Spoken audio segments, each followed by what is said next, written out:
here with high fashion model Jennifer Brice. How are you? I'm wonderful, thank you. Thank you for being on the show. Oh, thank you for having me. Oh, anytime. You're beautiful. Thank you.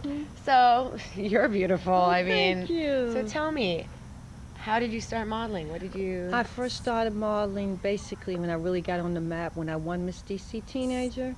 And then when I won Miss DC Teenager, I kind of got recognized through the magazines and through the local fashion show people. And then when I got grown, I entered this pageant called the Model of the Year. And the previous winner had been Sybil Shepherd. Of course, I didn't win, but all to say, it put me on the map. And the agency called me, and I moved to New York. And I joined them, and I joined Wilhelmina, and I joined the Ford Modeling Agency. Wow. And from then I went on to working for 17 magazine years ago, and as well as Glamour, as well as some Vogue and Mademoiselle and Essence and Ebony and a lot of ads and a few commercials and a few movie parts.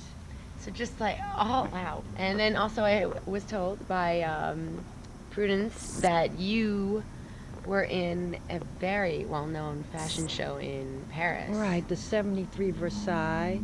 I was chosen out of like 1,000 girls to go represent America for the 5 designers that went, and it was a great fashion show. Wow. And what made it so famous? What was Oh, I think what made it so famous, they said it was the black models that came with the swab and did the French models. So you know, Thank basically you. you're just the star of the show. You made it one so of them, famous. put it like that.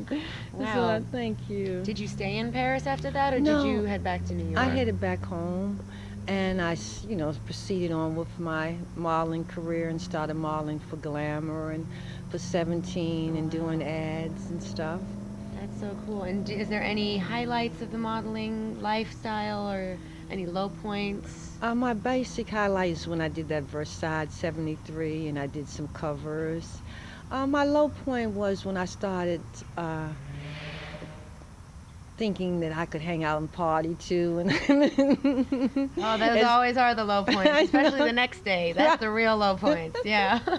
And I was hanging at Studio 54 all the time, and I ended up, I had a great time, but I had a daughter. I had been married, and I had a child, and then I felt like I should kind of move on and go to somewhere else, to another state where it was a little more quieter and stuff. So I went to Boston and started modeling for the department stores and for the Boston Globe magazine. Oh, wow.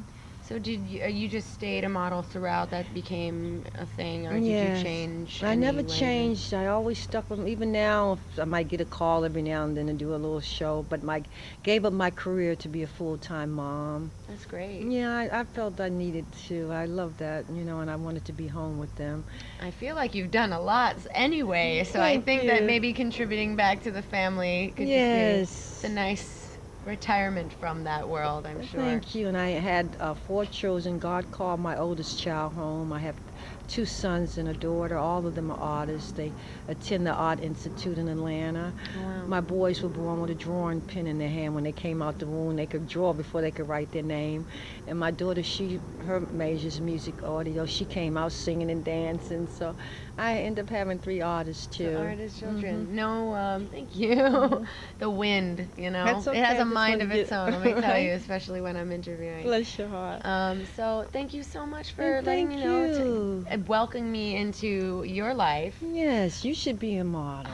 You're beautiful. For now, I'm just hosting, and we'll see how That's it a goes. start. You're in the door. Thank you so much. It's a pleasure, and it's an honor hearing that from you. Oh, thank you. Even It's when an you honor said it being before the interviewed interview. by you. Thank you so much. Good talent is hard to find. Not anymore.